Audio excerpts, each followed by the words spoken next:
Hello, friends. Welcome to the 45th episode of Mahabharat. देखते ही देखते हम इस कथा में इतने आगे बढ़ गए हैं। कहाँ हमने पांडवों और कौरवों के पूर्वजों से शुरू किया और आज हम उनके अस्त्र आदि और उनके वनवास और इन सारी चीज़ों के ऊपर आ चुके हैं। तो in the last episode 44, we learned that Yudhishthir knows about Arjun's welfare Lomash से एंड उनको वहाँ से ज्ञान मिला कि उन्हें तीर्थ यात्राएं करनी चाहिए। तो वह अगस्त्य मुनि के आश्रम गए जहाँ उन्होंने उनके लोप मुद्रा के विवाह और पुत्र द्वारा पितृ ऋण उतारने का ज्ञान लिया। हम लोग जो श्राद्ध करते हैं ना, वो वहाँ से ही ये धारणा आई है कि आपको पितृ ऋण उतारना है, आपको श्राद्ध करने हैं और अपने पितरों को याद करना है।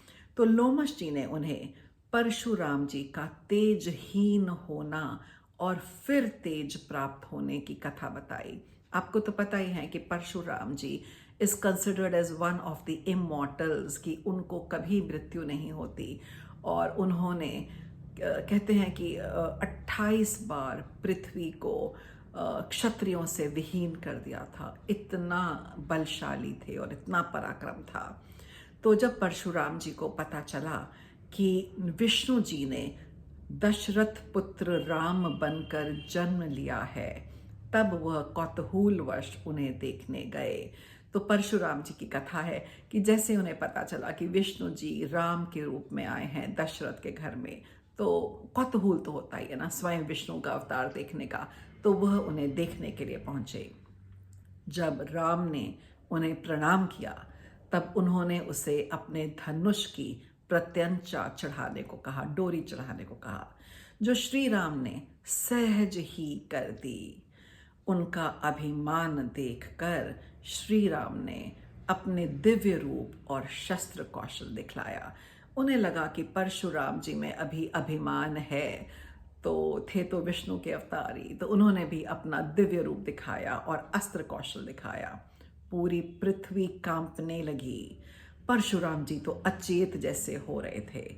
तब उन्होंने लज्जित होकर उन्हें प्रणाम किया और क्षमा मांगकर पुनः अपना तेज प्राप्त किया। यहीं पर युधिष्ठिर ने ऋषि लोमश से अगस्त्य मुनि की अलौकिक कथा भी सुनी। उन्होंने बताया कि कालके नाम का एक भयंकर दैत्य सतयुग में रहता था। वह वृत्रासुर के अधीन सब कुकर्म करता था।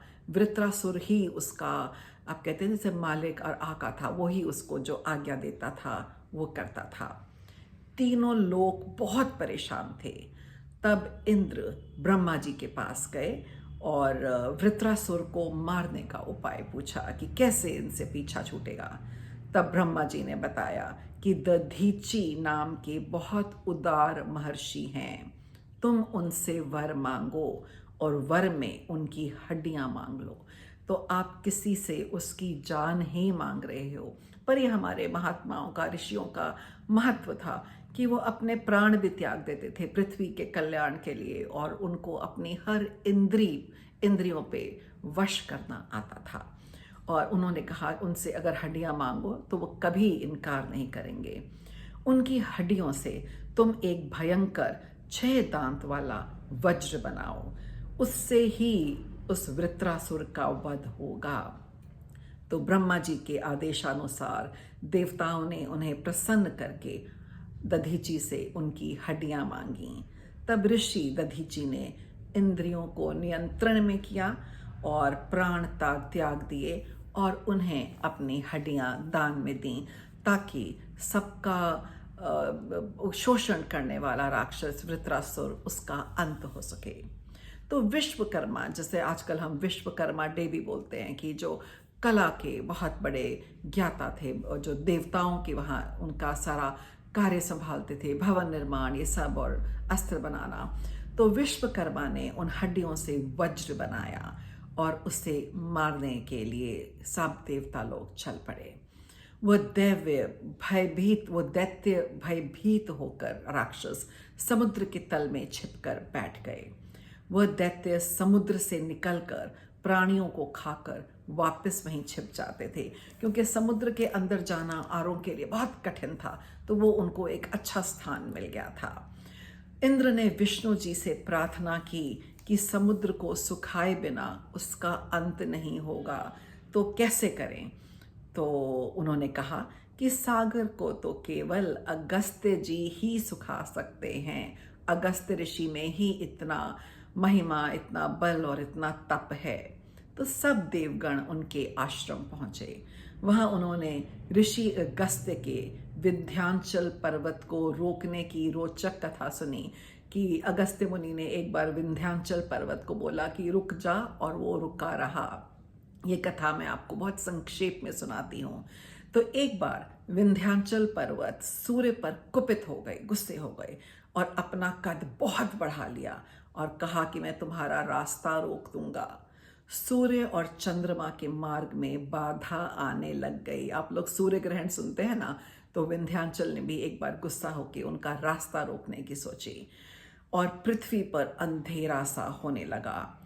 विंध्याचल ने सूर्य से कहा कि जैसे तुम सुमेरु पर्वत की प्रदक्षिणा करते हो, वैसे ही मेरी भी करो। सूर्य ने कहा कि मेरे लिए तो ये मार्ग निश्चित है। ब्रह्मा जी ने, सृष्टि ने मेरा ये मार्ग निश्चित किया है, जिससे पृथ्वी पे चर अचर सब प्राणियों का कल्याण होता है, तो मैं आपकी परिक्रमा नहीं कर सकता। तब पर्वत ने क्रुद्ध होकर उनका रास्ता रोका।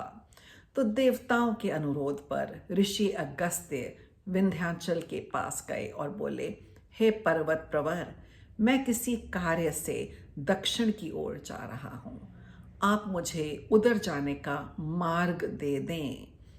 तब जब तक मैं वापस ना आ जाऊं, आप मेरी प्रतीक्षा करें और अपना कद ना बढ़ाएं।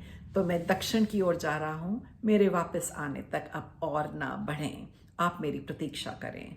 तब वहां से ऋषि अगस्त्य आज तक वापस नहीं लौटे, और अगस्त्य जी के प्रभाव से वह आज तक रुका हुआ है। तो आप कुछ सोचते हैं विंध्याचल क्यों नहीं बढ़ा हिमालय जैसे, तो इसके पीछे कितनी रोचक कथा है, जिसे सुन के इतना आनंद आता है। इन्हीं तेजस्वी अगस्त्य जी ने देवताओं के अनुरोध पर पृथ्वी के कल्याण के लिए समुद्र पान किया और उसका प्रस्ताव मान लिया। ऐसा कहकर उन्होंने कुछ ही क्षणों में समुद्र को जलहीन कर दिया, पूरे समुद्र का पानी पी गए। समुद्र सूखने पर सारे दैत्य दिखाई दिए और देवताओं के द्वारा चुन चुन कर मारे गए। जब सारे दानव मारे गए, तब देवताओं ने अगस्त्य ऋषि से प्रार्थना की कि वह इस समुद्र के जल को फिर समुद्र में डाल दें। इस पर अगस्त्य जी हंसकर बोले, वह जल तो मैंने पचा लिया, मैंने पिया और मेरे शरीर में वो पच गया, अब मैं उस जल को वापस कैसे लाऊं। तो वो तो पच गया है, अब समुद्र को भरने के लिए तुम्हें कोई और उपाय सोचना पड़ेगा। तो देवताओं को बहुत आश्चर्य हुआ कि ऐसा कैसे हो गया, और वो ब्रह्मा जी के पास गए और सागर भरने की प्रार्थना की। तब ब्रह्मा जी ने बताया कि बहुत समय के बाद राजा भागीरथ अपने पुरखों के उद्धार के लिए समुद्र को फिर जल से भरेंगे। वही गंगा जी को शिव जी की जटाओं से पृथ्वी पर लाएंगे। तो आप ये सोचें, हम गंगा को भागीरथी भी क्यों कहते हैं, क्योंकि राजा भागीरथ गंगा को स्वर्ग से पृथ्वी पर लाए थे। तब से गंगा जी भागीरथी भी कहलाएंगी। तो a little deviation here and addition of these small stories makes Mahabharat more meaningful. आपको ये छोटी छोटी कथाओं से महाभारत के विशालता का पता चलता है। So in the next episode 46, Lomash ji will tell Yudhishthir कि ये सब कैसे हुआ और गंगा जी कैसे नीचे आई. So we will wait for the next story and proceed forward with Mahabharat. So have a nice day all of you, and please leave your comments below.